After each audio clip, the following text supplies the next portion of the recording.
On today's Game Time review, we have Spyro 1 Reignited. Let's begin.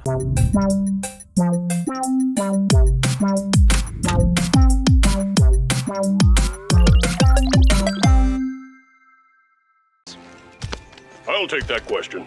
Nasty Nork is a simple creature. Platformers have always had a special place in my heart for many years. Spyro the Dragon is no exception to this. With the Reignited trilogy turning 7 years old already, God, I'm old, and TikTok unfortunately getting banned, making my previous review of this game inaccessible from a standalone format, I figured it'd be best to give this another shot.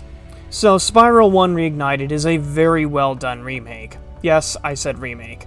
Basically, they had to rebuild the entire game from scratch due to the unfortunate fact that Insomniac lost the source code.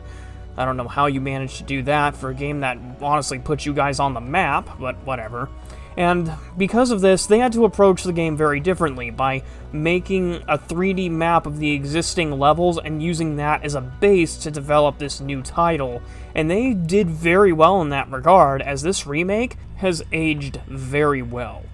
The general gameplay of Spyro 1 is a 3D platformer, which means you can run into some enemies, discover hidden areas, and occasionally run down a thief, along with some occasional power-ups like Super Flame or Super Speed. Those are the only two I can remember.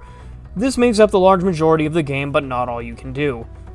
There are also flight levels. These require you to do 10 of something, whether it's flaming 10 boxes or flying through 10 arches. These can be done in pretty much any order, but I usually try to do the flight levels last because they're a little iffy to me. I just never had the best of luck with the flight controls, and more often than not, I just have to save them for last because they're just that annoying to me.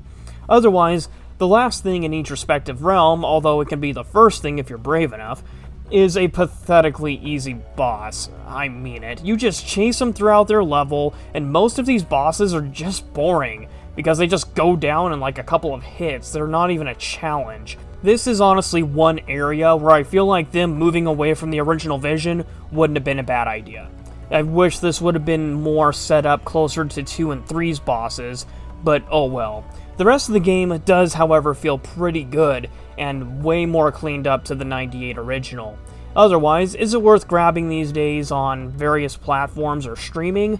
Absolutely. It still holds up, and I still think it's worth the trouble if you want to play through it all. My final score is a 9 out of 10.